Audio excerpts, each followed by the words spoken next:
শিক্ষার্থীরা, আশা করি তোমরা সবাই ভালো আছো। আমি এস.এম.জেড ইমরান হাসান, প্রভাষক, অর্থনীতি বিভাগ, মোহাম্মদপুর কেন্দ্রীয় কলেজ, ঢাকা। আজকে আমি অর্থনীতির দ্বিতীয় বর্ষের ইন্টারমিডিয়েট মাইক্রো ইকোনমিক্স কোর্সের একটি চলমান অধ্যায়, যার নাম ভোক্তার আচরণ তত্ত্ব, নিরপেক্ষ রেখা বিশ্লেষণ, এর তৃতীয় লেকচার আজকে আমি দেওয়ার চেষ্টা করব বা শুরু করব। তোমরা মনোযোগ দিয়ে ভিডিওটি শুরু থেকে শেষ পর্যন্ত দেখবে। আচ্ছা, আমি দেখলাম যে বিগত লেকচারটা তোমরা অনেকেই দেখছো, বাট আমি কোনো প্রশ্ন এখন পর্যন্ত পাইনি। তো তোমরা যাদের প্রশ্ন আছে বা যারা বুঝতে পারোনি, তারা আমাকে মেসেঞ্জার গ্রুপে আমাকে প্রশ্ন করে জানাবে। আচ্ছা, গত ক্লাসে আমরা যেটা দেখছিলাম সেটা হচ্ছে আমরা লাস্ট পড়ছিলাম হচ্ছে পিসিসি রেখা। পিসিসি রেখার বিভিন্ন আকৃতি তোমরা দেখছিলা, মানে প্রাইস কনজাম্পশন কার্ভ বা দামভোগ রেখার বিভিন্ন প্রকৃতি আমরা দেখতে পাইছিলাম লাস্ট পর্যন্ত। লাস্টে আমরা এতটুকু পড়ছিলাম। আজকে আমরা সেখান থেকে আবার শুরু করব। আচ্ছা, শুরু করতেছি আমি, তোমরা দেখো। আজকে আমরা ফার্স্টে শুরু করব তোমার হচ্ছে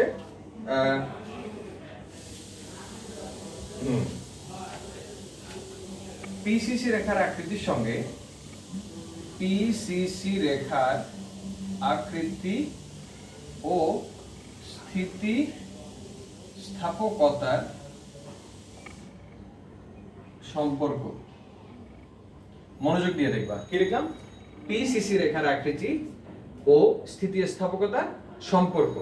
আসলে তোমার এই পিসিসি রেখার সঙ্গে স্থিতিস্থাপকের একটা চমৎকার সম্পর্ক রয়েছে। বিষয়টা হচ্ছে এই, তোমার হচ্ছে যখন তোমরা দেখবা যে দাম কমার ফলে যদি মোট ব্যয়ের দাম কমার ফলে যদি মোট ব্যয় বাড়ে, দাম কমার ফলে যখন মোট ব্যয় বাড়ে, তখন ইলাস্টিসিটি বা স্থিতিস্থাপকতার মান একের বেশি হয়। আরেকবার শোনো, দাম কমার ফলে ক্রেতার মোট ব্যয় বাড়লে elasticity of price of demand is greater than 1 হয়। আর যদি দাম কমার ফলে ক্রেতার মোট ব্যয় সমান থাকে, সেই ক্ষেত্রে স্থিতিস্থাপকতার মান একের সমান হয়।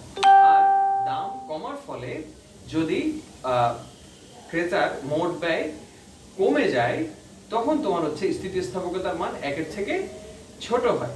তো আমরা এখন এই বিষয়টা চিত্রের মাধ্যমে দেখব। তোমরা মনোযোগ দিয়ে আমার সঙ্গে থাকো। আমি তোমাদের লিয়াকত আলী স্যারের বই ফলো করতেছি, ডক্টর মোহাম্মদ লিয়াকত আলী খান, যেটি আমি তোমাদের পড়াই, সেটি থেকে আমি ফলো করতেছি। তোমরা আচ্ছা, প্রথমে আমি লিখলাম হচ্ছে পিসিসি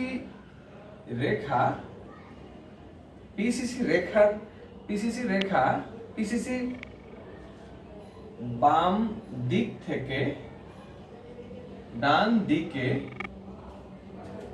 নিম্নগামী হলে ইপি গ্রেটার দেন 1 হয়। অর্থাৎ আমরা জানি এই হচ্ছে তোমার আমাদের বাজেট লাইন, এই হচ্ছে তোমার আমার একটা নিরপেক্ষ রেখা, এখানে হচ্ছে ভারসাম্য, ইকুইলিব্রিয়াম। এখন কোনো কারণে তোমার হচ্ছে এই দ্রব্য x, এটা হচ্ছে y, x এর দাম কমে গেল। তোমরা গত ক্লাসে দেখছো x এর দাম কমে গেছে, তো ক্রেতা আগের থেকে এখন বেশি পরিমাণ x ভোগ করবে। তো এইখান থেকে যে এইখানে আসছো, এই দুইটা পয়েন্টকে আমরা যে রেখা দিয়ে যোগ করব, এটাকে আমরা বলছি হচ্ছে তোমার পিসিসি বা প্রাইস কনজাম্পশন কার্ভ। দেখো, এই রেখাটা কি বাম দিক থেকে ডান দিকে নিম্নগামী না? তার মানে এই ক্ষেত্রে তোমার হচ্ছে স্থিতিস্থাপকতার মান হবে একের বেশি, বা পিসিসি রেখা যদি এমন হয়, তখন স্থিতিস্থাপকতার মান হবে একের বেশি, ইপি গ্রেটার দেন 1। এটা হচ্ছে পিসিসি। কি লিখলাম আমি?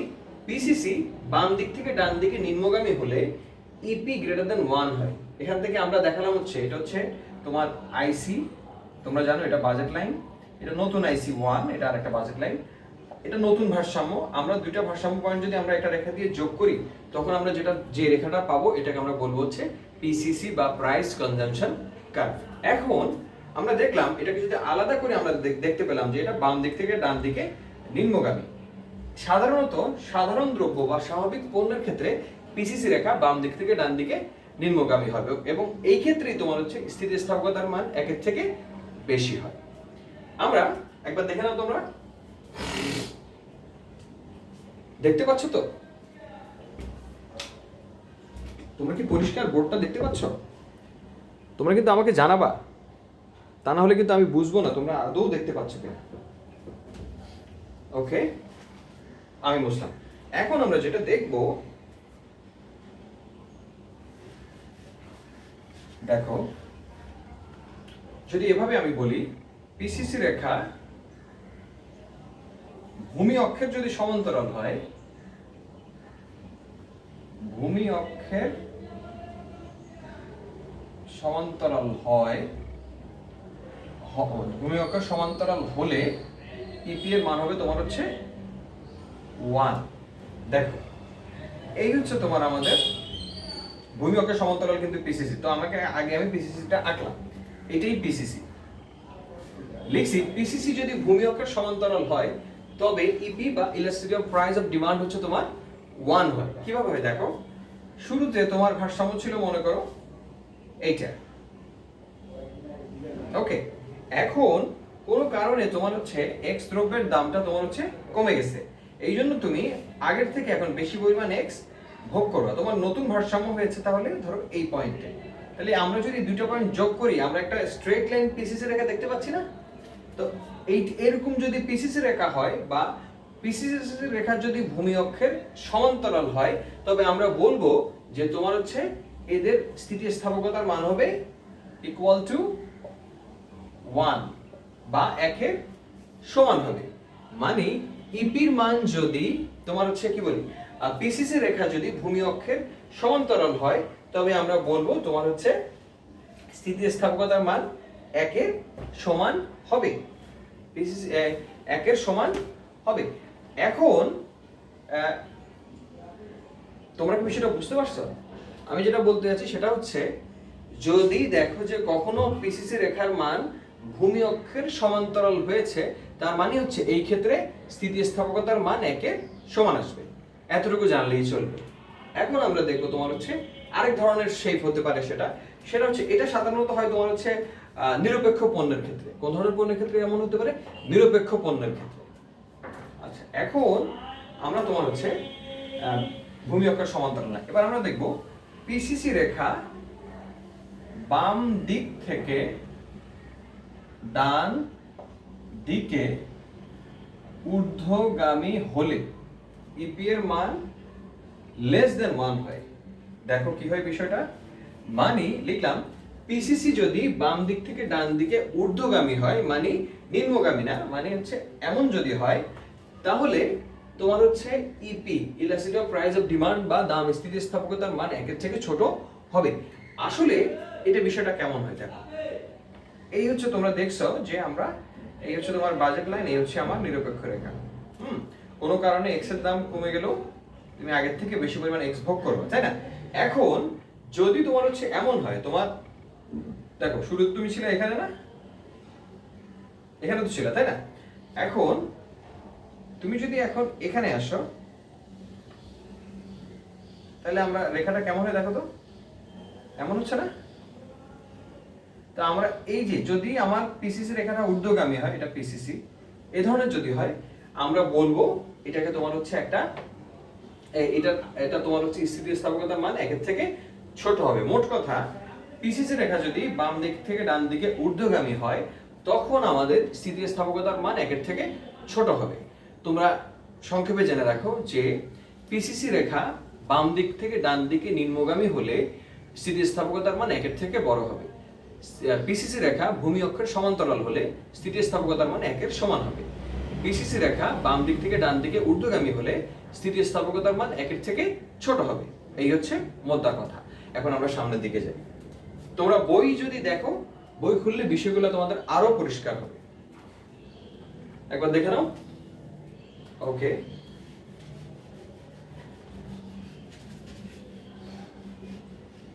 এখন আমরা তোমার হচ্ছে আমরা কিভাবে তোমার হচ্ছে নিরপেক্ষ রেখা থেকে চাহিদা রেখা অঙ্কন করতে পারি সেটা আমরা এখন দেখব। নিরপেক্ষ রেখা থেকে চাহিদা রেখা অঙ্কন, নিরপেক্ষ রেখা থেকে চাহিদা রেখা অঙ্কন। দেখো এই হচ্ছে আমাদের একটা বাজেট লাইন, এই হচ্ছে তোমার আমার একটা নিরপেক্ষ রেখা, এটা আইসি, এটা মনে করো তোমার হচ্ছে বি বাজেট লাইন। এখন কোন কারণে তোমার হচ্ছে আমরা জানি তোমার হচ্ছে এক্স এর দাম কমে গেছে, কমে গেলে ভোক্তা আগের পরিমাণ বাজেট দিয়ে এখন বেশি পরিমাণ এক্স ভোগ করতে চাবে না, যেহেতু এক্স এর দাম কমে গেছে। সুতরাং সে যদি নতুন বেশি এক্স ভোগ করে, ধরলাম তার রেখাটা এখানে আসবে, তাহলে নতুন ভারসাম্য এখানে। তাহলে আমরা দেখো এই একটা রেখা, এই একটা রেখা, আমরা যদি এই দুইটা পয়েন্টকে আলাদাভাবে প্লট করি, একটা পয়েন্ট পাইলাম, এই একটা পয়েন্ট পাইলাম, পাওয়ার পরে আমরা, তোমরা দেখছো আমরা এই রেখাটা অলরেডি কিন্তু আমরা একটা রেখা, এটাকে বলে, এটাকে কি বলে, পিসিসি। পিসিসি রেখা থেকে আমরা একটা নিম্নগামী চাহিদা রেখা পেয়ে যাই না? দেখো তো, দেখো তোমাদের বুদ্ধি আছে কিনা, দেখি বুঝো কিনা। তুমি যখন এক্স এর দাম কমে গেছে, মনে করো ইনিশিয়ালি তুমি এই পরিমাণ এক্স খাইতা, দাম গিভেন, যেহেতু তোমার হচ্ছে এক্স এর দাম কমে গেছে, শুরুতে তুমি এত টাকা, আচ্ছা আমি টাকা দিয়ে দেখাই, টাকা দিয়ে দেখালে তোমাদের সুবিধা হবে। ধরো শুরুতে, আমি জানি না তোমাদের বইয়ে কিভাবে দিছে, বই আমার পছন্দ না। আচ্ছা দেখো, শুরুতে মনে করো তুমি এই এই এই এই এই হচ্ছে তোমার, মনে করো এটা হচ্ছে আমার একটা পয়েন্ট এ, এটা হচ্ছে পয়েন্ট একটা বি। এখন এটা এক্স, এটা হচ্ছে ওয়াই, এক্স এক্স এর পরিমাণ, ওয়াই এর পরিমাণ, এটা হচ্ছে একটা আইসি 1, এটা আইসি, এটা বিডি 1, সবই মানে তোমার হচ্ছে দুইটা, এটা ইনিশিয়ালি এখানে ছিল, এক্স এর দাম কমে গেছে, তুমি নতুন ভাবে এখানে তোমার ভারসাম্যে আসছো। এখন এই যে দুইটা পয়েন্টকে যোগ করলে আমরা যে রেখা পাই, তোমরা জানো এটাকে আমরা বলতেছি হচ্ছে তোমার পিসিসি বা প্রাইস কনজাম্পশন কার্ভ, তোমরা সেটা জানো। এখন আমরা যদি এই যে এই পয়েন্টে যখন ছিল, ধরে নাও তুমি এক্স খাইতা মনে করো 20টা, এখন এই পয়েন্টে যখন তুমি হচ্ছে এক্স খাইতা, তখন তোমার হচ্ছে এক্স এর দাম ছিল মনে করো তোমার হচ্ছে 5 টাকা, কিন্তু তোমার ইনকাম যখন, তোমার এক্স এর যখন দাম কমে গেছে, আগের পরিমাণ ইনকাম দিয়ে তুমি কিন্তু এখন বেশি পরিমাণ এক্স ভোগ করবা। কেন? কারণ হচ্ছে এক্স এর দামটা কমে গেছে, এক্স এর দাম 5 টাকা থেকে যখন 3 টাকা হয়েছে, ধরো 5 টাকা থেকে যখন 3 টাকা হয়েছে, তখন তুমি কি করতেছো, এই পরিমাণ মনে করো তুমি বেশি ভোগ করতেছো, 50টা ভোগ করতেছো। তার মানে এই এই এই দুইটা পয়েন্টকে যদি আমরা যোগ করি, তাহলে আমরা যে রেখা পাবো, এটাকে আমরা বলবো হচ্ছে তোমার ডিমান্ড কার্ভ বা এক্স, এক্স এর এটা হচ্ছে প্রাইস, মানে এক্স দ্রব্যের চাহিদা রেখা। এইভাবে আমরা তোমার হচ্ছে নিরপেক্ষ রেখা থেকে চাহিদা রেখা অঙ্কন করতে পারি। এখন তোমরা কি বিষয়টা বুঝছো? আমার মনে হয় বিষয়টা তোমরা মোটামুটি পরিষ্কার। কি করলাম আমি বলো তো? আমি এখানে যেটা করলাম সেটা হচ্ছে, আমি ফার্স্টে তোমার হচ্ছে একটা বাজেট লাইন আঁকছি, একটা নিরপেক্ষ রেখা দেখালাম, দুইটা ট্যানজেন্সি পয়েন্টে আমরা জানি যে ভারসাম্য হয়। দেন আমি ধরে নিলাম যে এক্স এর দাম কমে গেছে, এক্স এর যখন দাম কমে যায় তখন তোমার প্রকৃত আয় বেড়ে যায় না? দেখো তোমার ইনকাম 10,000 টাকা, জিনিসের দাম 10 টাকা, পরের মাসেও তোমার ইনকাম 10,000 টাকা, কিন্তু জিনিসের দাম কমে 5 টাকা হয়েছে। তার মানে কি তোমার জিনিসের, তোমার কি ইনকাম বাড়ছে? না, যেহেতু তোমার জিনিসের দাম কমে গেছে, তোমার এখন প্রকৃত আয় বাড়ছে, তোমার আর্থিক আয় বাড়ে নাই, তোমার প্রকৃত আয় বাড়ছে। কেন বাড়ছে?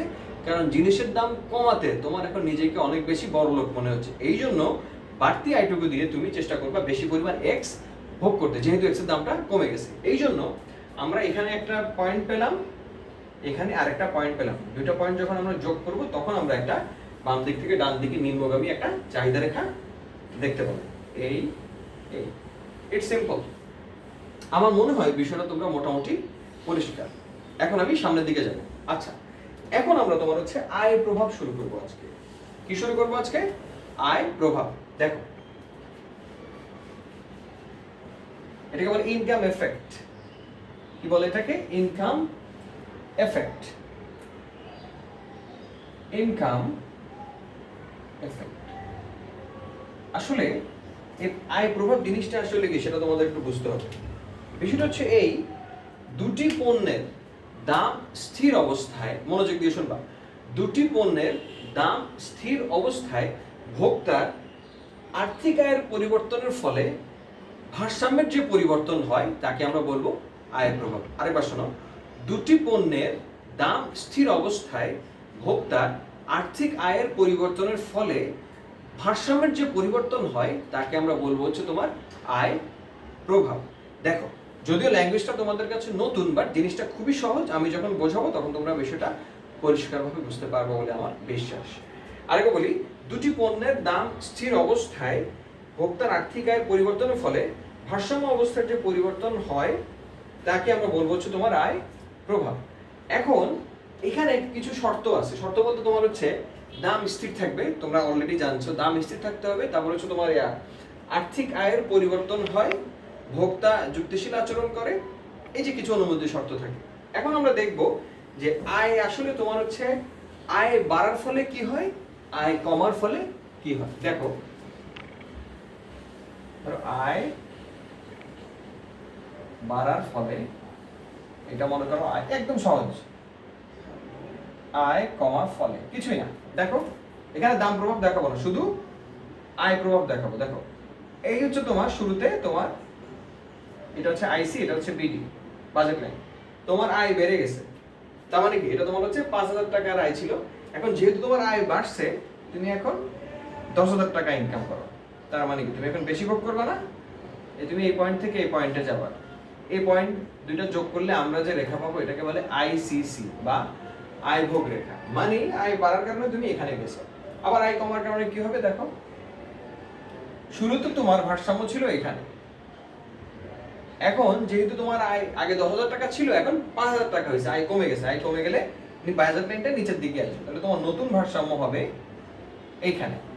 তার মানে এই দুইটা পয়েন্টকে যদি আমরা যোগ করি তাহলে আমরা যে রেখা পাবো এটাকে আমরা বলতেছি হচ্ছে তোমার কি বলে এটাকে, আইসিসি বা আয় ভোগ রেখা। আইসিসি, এখানে তোমার ওয়াই, এটা হচ্ছে এক্স, একই জিনিস, কোনো পার্থক্য নেই।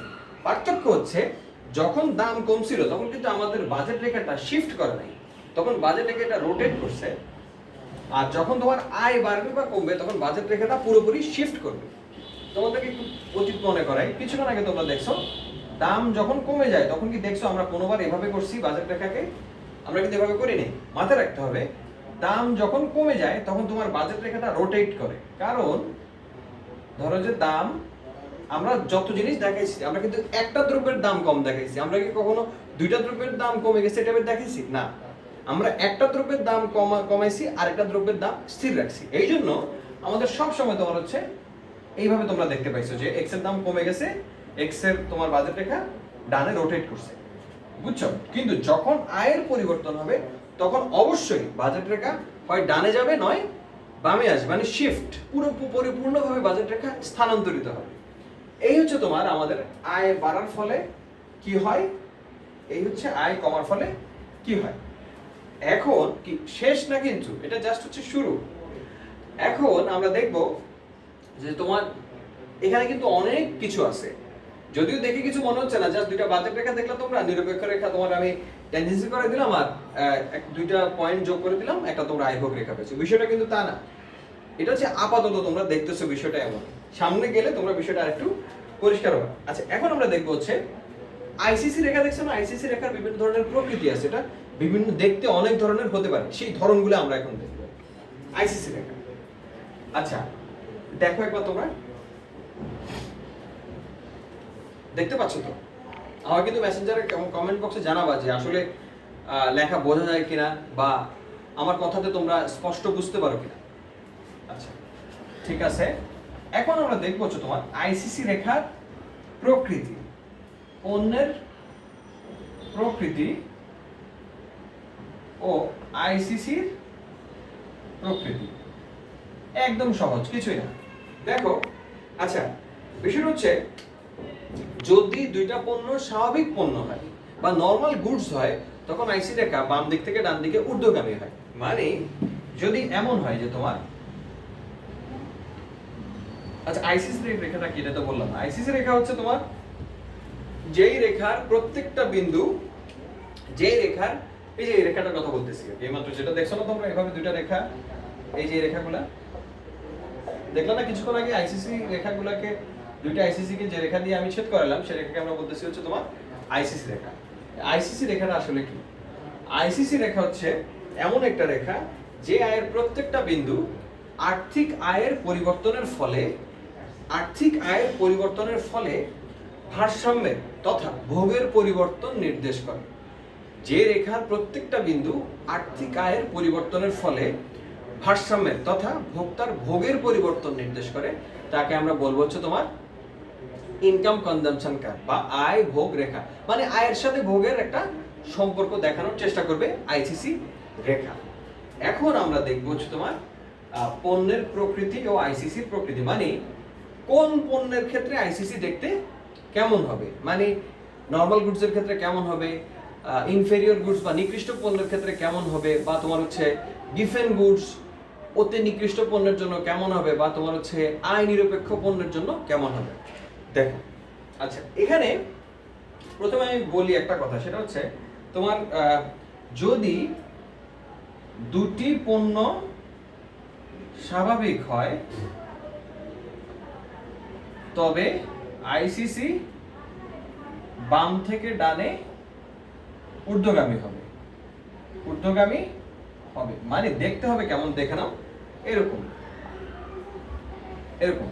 ধরো তোমার আমরা যেটা দেখাইছি, তোমার ইনকাম ছিল 5,000 টাকা, এই হচ্ছে তোমার আগে ছিল কি বলে তোমার এটা ছিল ইকুইলিব্রিয়াম বা ভারসাম্য, তোমার ইনকাম বেড়ে হয়েছে 20,000 টাকা। এখন তোমার নতুন ভারসাম্য এখানে এই দুইটা পয়েন্টকে যোগ করলে তুমি একটা আপওয়ার্ড স্লোপিং তোমার একটা আয়ভোগ রেখা বা ইনকাম কনজাম্পশন কার্ভ পাবা বা আয়ভোগ রেখা পাবা। এখন ধরো তোমার ইনকাম 20,000 টাকা ছিল, তোমার এটা হচ্ছে তোমার মনে করো এটা হচ্ছে তোমার ইকুইলিব্রিয়াম প্রাইস, ইকুইলিব্রিয়াম পজিশন। কোনো কারণে তোমার ইনকাম কমে ধরো 5,000 টাকা হয়েছে, তাহলে এখন তোমার আয় কমে গেছে না, তাহলে তোমার নতুন ভারসাম্যটা নিচের দিকে আসবে। কিন্তু তারপরেও দুইটা পয়েন্ট যোগ করলে কিন্তু আমরা একটা আপওয়ার্ড স্লোপিং বা একটা বাম দিক থেকে ডান দিকে ঊর্ধ্বগামী আমরা তোমার হচ্ছে একটা আইসিসি রেখা বা আয়ভোগ রেখা পাবো। এটা ওয়াই, এটা এক্স, এটা এক্স। আমার মনে হয় বিষয়টা আপাতত তোমরা পরিষ্কার। মানে মাথায় রাখবা যে দুটি পণ্য যদি স্বাভাবিক পণ্য হয় তখন আইসিসি রেখা বাম দিক থেকে ডান দিকে ঊর্ধ্বগামী হবে। এখন দেখো, আইসিসি রেখা কি সবসময় ঊর্ধ্বগামী হবে? না, আইসিসি রেখা বিভিন্ন আকৃতির হতে পারে। আচ্ছা, দুটি পণ্য স্বাভাবিক পণ্য যদি হয়, এখন স্বাভাবিক না দিয়ে আমরা যদি এটাকে নিকৃষ্ট পণ্য দিই তখন কি হয়? দুটি পণ্য নিকৃষ্ট পণ্য আসলে কাকে বলে জানো তো? জানো? মনে হয় না, মনোযোগ দিয়ে শোনা। তোমার স্বাভাবিক পণ্য হচ্ছে আয় বাড়লে যে সকল পণ্যের ভোগ বাড়ে সেগুলো হচ্ছে তোমার হচ্ছে স্বাভাবিক পণ্য। আয় বাড়লে ভোগ বাড়ে, আয় কমলে ভোগ কমে, এগুলো হচ্ছে তোমার স্বাভাবিক পণ্য। আর নিকৃষ্ট পণ্য কোনগুলো? আয় বাড়লে ভোগ কমে, আয় কমলে ভোগ বাড়ে। আয়ের সঙ্গে ভোগের যেই পণ্যগুলোর মধ্যে নেগেটিভ সম্পর্ক আছে এগুলোকে আমরা বলবো তোমার হচ্ছে নিকৃষ্ট পণ্য। আয় বাড়লে ভোগ কমে, আয় কমলে ভোগ বাড়ে। আচ্ছা, এখন দেখো, দুটি পণ্য যদি নিকৃষ্ট হয় তবে আইসিসি বাম থেকে ডানে ঊর্ধ্বগামী আর হবে না, এবার হবে তোমার হচ্ছে নিম্নগামী। কি হবে? নিম্নগামী হবে। এখন কেমন নিম্নগামী হবে সেটা তোমার বুঝতে হবে। নিকৃষ্ট বলছি না, দেখছো? এখন আমরা তোমার হচ্ছে এভাবে লেখা, দুটি পণ্য না, এটা আমরা এভাবে লিখি, দুইটা পণ্য একসাথে নিকৃষ্ট হলে আকৃতিটা চেঞ্জ হবে। এটা না, এটা এভাবে না লিখি, কিভাবে লিখি যে দুটি পণ্যের মধ্যে একটি নিকৃষ্ট হলে, দুটি পণ্যের মধ্যে একটি যদি নিকৃষ্ট হয় তবে আইসিসি বাম থেকে ডানে নিম্নগামী হবে। দেখো, ধরো মনোযোগ দিয়ে দেখবা, আয় বাড়লে ভোগ কমে, আয় কমলে ভোগ বাড়ে, সেটা হচ্ছে নিকৃষ্ট পণ্য। ধরো তোমরা ধরলা যে এই ক্ষেত্রে দুইটা চিত্র রাখবো, একবার এক্স কে উৎকৃষ্ট ধরবো, একবার এক্স কে নিকৃষ্ট ধরবো, একবার ওয়াই কে নিকৃষ্ট ধরবো। ধরো ফার্স্টে ধরলাম এক্স হচ্ছে নিকৃষ্ট আর ওয়াই হচ্ছে উৎকৃষ্ট। তাহলে আমার শুরুতে মনে করো তোমার হচ্ছে আমার এটা হচ্ছে ভারসাম্য, ধরো, ঠিক আছে? এটা হচ্ছে ভারসাম্য। এখন মনোযোগ দিয়ে দেখবা, এখন আমি এক্স কে নিকৃষ্ট ধরছি না, তার মানে ইনকাম বাড়লে এক্স এর ভোগটা আমার কমে যাবে, তাই না? তাইলে মনোযোগ দিয়ে দেখো, ইনকাম বাড়লো, এক্স এর ভোগটা কমাই দিলাম, তার মানে এই পয়েন্টে আসলো। আগে এক্স ভোগ করতে এতগুলা, এখন এক্স ভোগ করতেছ এতগুলা, তার মানে ইনকাম বাড়ার কারণে এক্স কমে গেছে না? তার মানে এই দুইটা পয়েন্টকে যদি আমরা যোগ করি, মানে এরকম একটা রেখা পাবো না? এটাকে আমরা বলতেছি তোমার হচ্ছে নিকৃষ্ট পণ্যের জন্য তোমার হচ্ছে বাম দিক থেকে ডান দিকে আইসিসি নিম্নগামী হবে। এবার দেখো, আরেকবার দেখো, এটা তোমরা মনে হয় বুঝতে পারো নাই। এই হচ্ছে একটা তোমার নিরপেক্ষ রেখা, এই কি বলে বাজেট রেখা, এই হচ্ছে তোমার একটা নিরপেক্ষ রেখা, তাই না? আমি বললাম ধরো ওয়াই হচ্ছে উৎকৃষ্ট মানে ভালো পণ্য, আর এক্স হচ্ছে নিকৃষ্ট। নিকৃষ্ট মানে কিন্তু তোমার হচ্ছে নষ্ট পণ্য না, নিকৃষ্ট মানে হচ্ছে আয় বাড়লে ভোগ কমে, আয় কমলে ভোগ বাড়ে। এখন কোনো কারণে তোমার ইনকাম বাড়লো, বাড়ার কারণে তুমি আগে এক্স ভোগ করতে কতগুলো, এতগুলো না, এক্স মনে করো 50টা ভোগ করতে, ওয়াই মনে করো 40টা ভোগ করতে। এখন তোমার ইনকাম যেহেতু বাড়ছে, তুমি কি করছো, এখন এক্স আর এখন 50টা না, এক্স আর বাড়াও নাই, ভোগ ভোগ তুমি কমাইছো। এক্স এখন ভোগ করো তুমি মনে করো 30টা, ওয়াই ভোগ করতেছো মনে করো 100টা। তার মানে কি এক্স এর ভোগ কমাই ফেলছো না? তার মানে কি এই দুইটা পয়েন্ট যোগ করলে খেয়াল করো কেমন ধরনের তোমার রেখাটা আসে, এমন রেখা আসে না? এই রেখাটাকে আমরা বলতেছি তোমার হচ্ছে আইসিসি রেখা। এটা কখন হবে? যখন দুটি পণ্যের মধ্যে একটা পণ্য নিকৃষ্ট হবে, তখন আইসিসি রেখা বাম দিক থেকে ডান দিকে নিম্নগামী হবে। It's simple. এবার আমরা দেখো এইটা কি আমরা যদি একটু ভিন্নভাবে দেখাই তখন আমরা কিভাবে দেখাই। দেখো ধরো আমি ধরলাম হচ্ছে তোমার ওয়াই কে আমি নিকৃষ্ট ধরবো, ওয়াই নিকৃষ্ট, এক্স উৎকৃষ্ট। তার মানে ধরো শুরুতে তুমি ছিলা এখানে, মনোযোগ দিয়ে দেখবা, এখানে ছিল তাই না? তোমার ইনকাম বাড়ছে, তোমার নতুন বাজেট লাইন এখানে হবে। এখন যেহেতু তোমার ইনকাম বাড়ছে, আগে তুমি ওয়াই ভোগ করতে কতগুলা, দেখো তো, এতগুলা ওয়াই ভোগ করতে, এতগুলা ওয়াই এতগুলা এক্স। এখন আমি যেহেতু ওয়াই কে নিকৃষ্ট ধরছি, এখন আমাকে যেটা করতে হবে তোমার, আমি আগে এতগুলা ওয়াই ভোগ করতাম, তাহলে এখন যেহেতু ওয়াই নিকৃষ্ট, তার মানে আমার ওয়াই ভোগটা কমে যাবে। দেখো এখানে যদি কি হয়, আগে তুমি এতগুলো ওয়াই ভোগ করছো, ইনকাম বাড়ার কারণে তোমার ওয়াই ভোগটা কমে গেছে না, এখন তুমি ওয়াই এতগুলো ভোগ করো, এক্স বেশি ভোগ করো। তার মানে এখান থেকে পয়েন্ট দুইটা যোগ করো, আমরা যে রেখা পাইলাম এটাকে আমরা বলবো হচ্ছে তোমার দুটি পণ্যের মধ্যে যদি একটা যদি নিকৃষ্ট হয় তখন তোমার আইসিসি রেখা এমন হতে পারে। এই দুটো পয়েন্টকে যোগ করলে আমরা যে রেখা পাবো এটাকে আমরা বলতেছি আইসিসি। এই ইটস সিম্পল। মানে যদি লম্ব অক্ষের পণ্যটা নিকৃষ্ট হয় তখন সেই হবে এমন, যদি ভূমি অক্ষের পণ্যটা নিকৃষ্ট হয় তখন সেই হবে এমন। এই আমার মনে হয় বিষয়টা তোমরা মোটামুটি পরিষ্কার। আচ্ছা এখন আমরা তোমার হচ্ছে পরবর্তী ধাপে যাই, একবার দেখে নাও। তোমরা কিন্তু অবশ্যই ভিডিওটা খুব মনোযোগ দিয়ে দেখবা। আর আমি আমার লিমিটেশন তো আছে, আমি জানি আমি একটু কথা দ্রুত বলি, তবে আমার মনে হয় তোমরা একটু যদি পজ দিয়ে ভিডিওটা দেখো তোমরা অনেক কিছু শিখতে পারবে ইনশাআল্লাহ। আচ্ছা আমি বুঝলাম। এবার আমরা দেখবো তোমার হচ্ছে পরিপূর্ণ মনোনিবেশ দাও। আচ্ছা দুটি পণ্য যদি তোমার হচ্ছে দুটি পণ্যের মধ্যে এক্স যদি আয় নিরপেক্ষ পণ্য হয় তবে আইসিসি রেখা লম্ব অক্ষের সমান্তরাল হয়। মনোযোগ দিয়ে দাও, কি লিখছি? আয় নিরপেক্ষ পণ্য মানে কি? আয় বাড়লেও তুমি যে পরিমাণ কিনো, আয় কমলে মানে আয়ের পরিবর্তন হইলেও তুমি 1 কেজির বেশি লবণ কিনবা না, আয় বাড়লে বা কমলে যাই হোক তুমি 1 কেজির বেশি কিনবা না। মানে আয় বাড়লে বা কমলে যেই ভোগটা তোমার অপরিবর্তিত থাকবে এটাকে আমরা বলবো আয় নিরপেক্ষ পণ্য। আমি বললাম দুটি পণ্যের মধ্যে এক্স যদি আয় নিরপেক্ষ পণ্য হয় তবে আইসিসি রেখা লম্ব অক্ষের সমান্তরাল হবে। কিভাবে হয় দেখো, এই হচ্ছে তোমার একটা বাজেট লাইন, এই হচ্ছে তুমি শুরুতে ছিলা, ধরো এক্স কে আমরা ধরলাম আয় নিরপেক্ষ, আর ওয়াই হচ্ছে স্বাভাবিক পণ্য মনে করো। তাহলে এখন কি হবে? এক্স পণ্য না, তার মানে তুমি দাম বাড়লেও যা কিনবা এক্স, আগেও যা কিনতা এখনো তাই কিনো, তোমার এক্স এর কোনো পরিবর্তন ঘটছে না। এই ক্ষেত্রে তোমার হচ্ছে তোমার আইসিসি রেখার আকৃতি হবে লম্ব অক্ষের সমান্তরাল। এখন এই জিনিসটাকে যদি আমরা একটু অন্যভাবে লিখি, ধরো এটা আইসিসি, যদি ওয়াই যদি তোমার আয় নিরপেক্ষ পণ্য হয় তখন শেপটা কেমন হবে বলো তো তোমরা দেখি। ওয়াই যদি এক্স এর জায়গায় এখন যদি আমি বলি যে দুটি পণ্যের মধ্যে ওয়াই যদি আয় নিরপেক্ষ পণ্য হয় তবে আইসিসি রেখা কি লম্ব অক্ষের সমান্তরাল হবে না, তখন আইসিসি রেখা হবে ভূমি অক্ষের সমান্তরাল। মনোযোগ দিয়ে দেখো, আমি ধরলাম হচ্ছে ওয়াই হচ্ছে আই নিরপেক্ষ, তাই না, আর এক্স হচ্ছে স্বাভাবিক পণ্য। তো দেখো তুমি এই হচ্ছে আমার শুরুতে ভারসাম্য, তুমি এখানে, আমি এখানে ভারসাম্য ছিলাম। এখন আমি যেহেতু ওয়াই কে আই নিরপেক্ষ ধরছি, শুরুতে আমার ভারসাম্য এটা ছিল, এখন তাহলে ওয়াই এর তো কোনো চেঞ্জ হবে না, তাই না, আমার এটা হচ্ছে মনে করো নতুন বাজেট লাইন, এটা হচ্ছে নতুন ভারসাম্য। তার মানে আমার ওয়াই কোনো চেঞ্জ হয়েছে? আগেও 10টা খাইতাম, ইনকাম বাড়ার পরে আমি 10টাই ভোগ করি ওয়াই, তার মানে ওয়াই হচ্ছে আই নিরপেক্ষ পণ্য। এই ক্ষেত্রে তোমার হচ্ছে আমার আইসিসি রেখা ভূমি অক্ষের সমান্তরাল হবে। তার মানে যদি দুটি পণ্যের মধ্যে আমার এক্স যদি আই নিরপেক্ষ হয় তখন আমার শেপটা হবে এমন আইসিসির, আর যদি ওয়াই যদি আই নিরপেক্ষ হয় তখন আমার শেপ হবে এমন। ইটস সিম্পল, এবং এটা খুবই সহজ আমার মনে হয়, তোমরা মনে হয় বিষয়টা অলরেডি বুঝতে পারছো।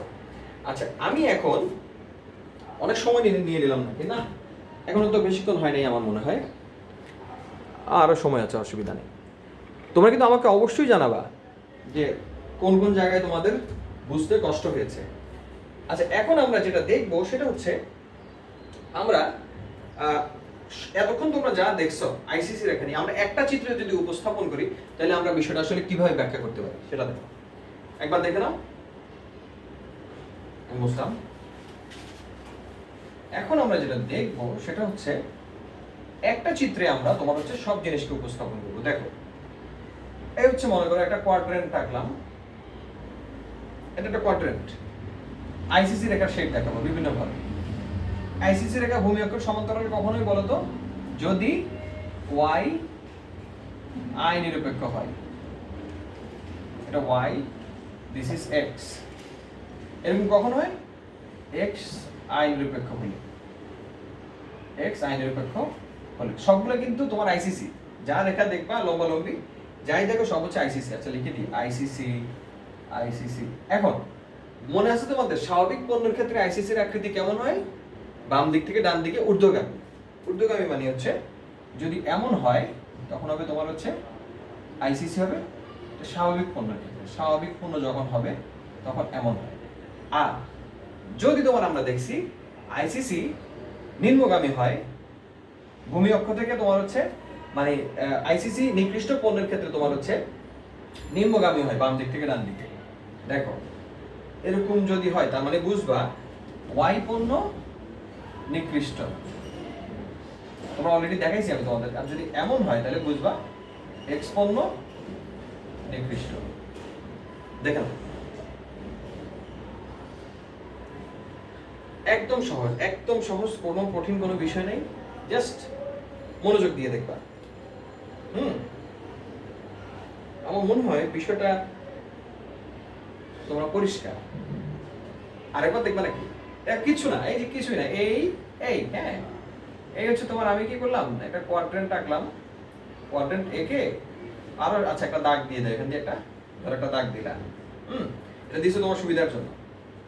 এখন যদি আইসিসি শেপটা তোমার এমন হয় তাহলে বুঝবা এটা স্বাভাবিক পণ্য, যদি এমন বা এমন হয় তাহলে বুঝবা নিকৃষ্ট পণ্য, যদি এমন বা এমন হয় তাহলে বুঝবা আই নিরপেক্ষ পণ্য, যদি এমন হয় তাহলে বুঝবে এক্স ওয়াই দুইটাই হচ্ছে স্বাভাবিক পণ্য, যদি আইসিসি রেখা এমন হয় তাহলে বুঝবো হচ্ছে এক্স পণ্য তোমার হচ্ছে নিকৃষ্ট পণ্য, যদি এমন হয় তাহলে বুঝবা ওয়াই পণ্য নিকৃষ্ট, যদি এমন আইসিসির আকৃতি হয় তাহলে বুঝবা তোমার হচ্ছে ওয়াই পণ্য হচ্ছে আই নিরপেক্ষ, আর আইসিসির আকৃতি যদি এমন হয় তাহলে বুঝবা এক্স পণ্য হচ্ছে আই নিরপেক্ষ। এই একদম সহজ, একদম সহজ। তোমরা জাস্ট মনোযোগ দিয়ে আমার লেকচারটা খেয়াল করলে আমার মনে হয় বিষয়টা তোমরা বুঝতে পারবে। আর যদি তোমাদের বাসায় যদি বই থাকে, বই খুললে তো আরো বিষয়টা পরিষ্কার হবে। আচ্ছা, এখন আমি আজকে শেষ টপিকসটা নিয়ে আলোচনা করবো আজকের দিনে, সেটা হচ্ছে তোমার অ্যাঞ্জেল রেখা। কি রেখা? Angel curve. দেখো তোমাদের কি কঠিন মনে হচ্ছে? তোমরা থাকলে খুব ভালো হতো ক্লাসে, কিন্তু আসলে সিচুয়েশনটাই এরকম সিচুয়েশন নাই। অ্যাঞ্জেল কার্ভ বুঝছো? অ্যাঞ্জেল কার্ভ বলতে আমরা বুঝি যে রেখার অলমোস্ট তোমার হচ্ছে আয়বক রেখা যেমন ঠিক ওরকমই, যে রেখার প্রত্যেকটি বিন্দু ভোক্তার, যে রেখার প্রত্যেকটা বিন্দু ভোক্তার আয় এবং চাহিদার পরিমাপের মধ্যে সম্পর্ক প্রকাশ করে তাকে বলে তোমার হচ্ছে অ্যাঞ্জেল কার্ভ। আরেকবার বলি, যে রেখার প্রত্যেকটা বিন্দু ভোক্তার আয় এবং চাহিদার মধ্যে একটা সম্পর্ক প্রকাশ করে তাকে বলে তোমার হচ্ছে অ্যাঞ্জেল কার্ভ, বা তোমার হচ্ছে অ্যাঞ্জেল কার্ভই বলে, এটা বাংলা হয় না, ঠিক আছে? বা ও আচ্ছা, এটাকে আয় চাহিদা রেখাও বলা যেতে পারে। আয় চাহিদা রেখা কি বলে এটাকে? আয় চাহিদা রেখা। আইসিসি হচ্ছে আয় ভোগ রেখা, আর অ্যাঞ্জেল রেখা হচ্ছে আয় চাহিদা রেখা। দেখো আসলে এই অ্যাঞ্জেল রেখাও তোমার হচ্ছে অনেকভাবে আঁকা যায়। ওই একইভাবে স্বাভাবিক পণ্য, তোমার হচ্ছে নিকৃষ্ট পণ্য, এবং হচ্ছে তোমার নিরপেক্ষ পণ্য। আমি এটা দিয়ে আজকে অধ্যায়টা শেষ করবো, মানে এই আজকের লেকচারটা শেষ হবে। অ্যাঞ্জেল কার্ভকে আমরা যেটা দেখাইতে পারি, ক স্বাভাবিক পণ্যের বেলায় আকৃতি বাম থেকে ডানে ঊর্ধ্বগামী একই রকম। যদি নিকৃষ্ট পণ্যের বেলায় আকৃতি বাম থেকে ডানে নিম্নগামী, আর যদি নিরপেক্ষ পণ্য হয়, নিরপেক্ষ পণ্যের বেলায় অ্যাঞ্জেল রেখার আকৃতি ভূমি অক্ষের বা লম্ব অক্ষের, যেটা তুমি যেভাবে দেখাও আর কি, আছে লম্ব অক্ষের সমান্তরাল। ওকে, কি লিখলাম? অ্যাঞ্জেল রেখাটা কি আরেকবার শোনো। যে রেখার প্রত্যেকটা বিন্দু ভোক্তার আয় এবং চাহিদার মধ্যে সম্পর্ক প্রকাশ করে তাকে বলে অ্যাঞ্জেল রেখা। আমরা বললাম অ্যাঞ্জেল রেখা বিভিন্ন আকৃতির হয়ে থাকে। স্বাভাবিক পণ্যের বেলায় বাম থেকে ডানে ঊর্ধ্বগামী হয়, তোমার নিকৃষ্ট পণ্যের বেলায় বাম থেকে ডানে নিম্নগামী হয়, আর নিরপেক্ষ পণ্যের বেলায় তোমার হচ্ছে লম্ব অক্ষের সমান্তরাল হয়। এখন আমরা বিষয়টা চিত্রের মাধ্যমে দেখবো। একবার দেখে নাও লেখাটা। ওকে, আমার হাতের লেখা যদিও একটু বাজে, তোমরা তো বিষয়টা জানোই, তোমরা আবার একটু রাগ করো না, হ্যাঁ? আচ্ছা, এখন আমি তোমাদেরকে জিনিসটা দেখাই। হ্যাঁ, স্বাভাবিক পণ্য, অস্বাভাবিক পণ্য এবং হচ্ছে তোমার নিরপেক্ষ পণ্যের ক্ষেত্রে কিভাবে আমরা অ্যাঞ্জেল রেখা আঁকবো দেখো। তোমরা এটা আমরা মূলত আইভোগ রেখা থেকেই আসে। তো ফার্স্টে আমরা দেখাই স্বাভাবিক পণ্যের ক্ষেত্রে। এই দুটা পণ্য যোগ করে আমরা যেটা পাইছি সেটা হচ্ছে আইসি রেখা। এখন যদি আমরা এটা থেকে এভাবে একই চাহিদা রেখা দেখাতে চাই, তখন আমার কিন্তু দেখানো হবে এটা আই, দিস ইজ তোমার হচ্ছে ওয়াই পণ্য, দিস ইজ এক্স পণ্য। হ্যাঁ, এটা তোমরা আইসি জানো, আইসি বাজেট লাইন। এখন এখানে আমরা আই দেখাইলে এখানে কি দেখাবো? এক্স পণ্যের চাহিদার পরিমাণ। তার মানে হচ্ছে আমরা যদি বলি এখান থেকে একটা ফোঁটা নিলাম, এখান থেকে মনে করো একটা ফোঁটা নিলাম, এখানে আমরা একটা পণ্যেরই তোমার হচ্ছে এক্স পণ্য চাহিদা দেখাইতেছি। তোমার হচ্ছে সে যেহেতু এক্স পণ্য বেশি কিনেছে, এই জন্য আমরা একটা দিয়ে দেখাই। এই দুইটা পয়েন্ট যদি আমরা যোগ করি তাহলে আমরা যে রেখা পাবো এটাকে আমরা বলছি অ্যাঞ্জেল রেখা, অ্যাঞ্জেল বা আয় চাহিদা রেখা। এবার দেখো নিকৃষ্ট পণ্যের ক্ষেত্রে কি হয় দেখো, আয় বাড়লে তোমার হচ্ছে ভোগের পরিমাণ কমে যায়। তোমরা দেখছো অবশ্য, শুরুতে মনে করো তুমি এখানে ছিল, ঠিক আছে? ধরে নাও আমার হচ্ছে তোমার, আমি ধরবো হচ্ছে এক্স পণ্যকে আমি তোমার হচ্ছে নিকৃষ্ট ধরবো। ধরো এক্স পণ্য হচ্ছে নিকৃষ্ট, ঠিক আছে? তাহলে আগে তুমি ভোগ করতে কতটুকু, এতটুকু এক্স ধরো 50, এটা আমি এক্সাম্পল দিয়ে দেখাই। এখন তোমার ইনকাম বেড়ে গেছে, ইনকাম বাড়ার কারণে যেটা হয়েছে, এখন তুমি এক্স কম ভোগ করবে। এই দুটো পয়েন্ট যোগ করলে আমরা যে রেখা পাই এটাকে আমরা বলতেছি কি আয় ভোগ রেখা। দেখো এখন সেম ভাবে আমরা এই দুটো পয়েন্টকে যদি প্লট করি, একটা পয়েন্ট পাবো, এই একটা পয়েন্ট পাবো, মানে নিম্নগামী একটা পয়েন্ট পাবো। দুইটা পয়েন্টকে যদি আমরা যোগ করি তাহলে এটা হচ্ছে আয়, এটা হচ্ছে তোমার এক্স পণ্যের চাহিদা। আমরা এই ধরনের একটা চাহিদা রেখা, এই অ্যাঞ্জেল রেখা দেখতে পাবো। মানে দুটি পণ্যের মধ্যে এক্স যদি তোমার হচ্ছে নিকৃষ্ট পণ্য হয়, এক্স যদি নিকৃষ্ট পণ্য তাহলে শেপটা হবে এমন অ্যাঞ্জেল রেখা, আর যদি ওয়াই যদি নিকৃষ্ট হয় তাহলে শেপটা হবে এমন। তোমরা এর আগেও দেখছো আইভোগ রেখার যে শেপ ছিল, অ্যাঞ্জেল রেখার শেপও ঠিক তেমনই হবে। এখন আমরা তোমার হচ্ছে তো সহজ আর একটা জিনিস দেখাবো, শেষ আর 2 মিনিট থেকে 3 মিনিট দেখাইতেছি, লাস্ট দেখে নাও একবার। এখন আমরা শুধুমাত্র আয় নিরপেক্ষ পণ্যের বেলায় অ্যাঞ্জেল রেখার আকৃতি দেখিয়ে আজকের ক্লাসটা শেষ করব। দেখো লাস্ট এই তো এই ছিল তুমি আমরা আই নিরপেক্ষ পণ্য কোনটা ধরবো? ধরো x হচ্ছে নিরপেক্ষ, তার মানে কি x যদি নিরপেক্ষ হয়, আয় যাই হোক, তোমার ইনকাম বাড়ছে, তুমি এই পরিমাণই x ভোগ করবে, x এর ভোগে কোনো পরিবর্তন ঘটে নাই, তাই না? এই আগেও একটা খাইতে, ইনকাম বাড়ার পরেও একটাই খাও। তার মানে আমরা যদি এটাকে এভাবে দেখাই, তখন x রেখার এটা হচ্ছে আয়, এটা হচ্ছে x পণ্যের চাহিদা। আমরা একটা ভূমি অক্ষের এই লম্ব অক্ষের সমান্তরাল একটা রেখা দেখতে পাবো, এটাকে আমরা বলবো হচ্ছে অ্যাঞ্জেল রেখা। আর এই রেখার নাম কি? এটাকে বলা হচ্ছে আইসিসি রেখা। মানে আইসিসি রেখা থেকে অ্যাঞ্জেল রেখা আসে। এবার দেখো, আমরা যদি ধরে নেই যে y পণ্য হচ্ছে তোমার নিকৃষ্ট, বা y পণ্য হচ্ছে আয় নিরপেক্ষ, আর x পণ্য হচ্ছে স্বাভাবিক উৎকৃষ্ট পণ্য, বা তোমার হচ্ছে নিরপেক্ষ না, x স্বাভাবিক পণ্য, তখন কেমন হবে দেখো? y পণ্য কিন্তু আয় নিরপেক্ষ, তখন আমার আইসিসি রেখাটা এমন হবে, এই এই শুরুতে তুমি এমন ছিলা, এমন ছিল, এখন তোমার হচ্ছে এখান থেকে যদি আঁকো, তাহলে আমরা দেখবো আমরা এই টাইপের একটা অ্যাঞ্জেল রেখা দেখতে পাবো, যেহেতু তোমার হচ্ছে এখানে y হচ্ছে আয় নিরপেক্ষ, x স্বাভাবিক। ওকে, তো তোমরা আমার মনে হয় বিষয়গুলো মোটামুটি বুঝতে পারছো। আমার তোমাদের কাছে অনুরোধ থাকবে, তোমরা অবশ্যই বাসায় একটু পড়াশোনা করবা, আর যদি আমার ভিডিও লেকচারটা যদি মনোযোগ দিয়ে দেখো, আমার বিশ্বাস অনেক কিছু তোমরা বুঝতে পারবে। আর যদি কোনো সমস্যা থাকে, আমাকে তোমরা মেসেঞ্জার বক্সে আমাকে নক করবা, আর আমি তো তোমাদের পাশে সবসময় আছি। আজকে পর্যন্তই, ভালো থাকো, সুস্থ থাকো, আল্লাহ হাফেজ।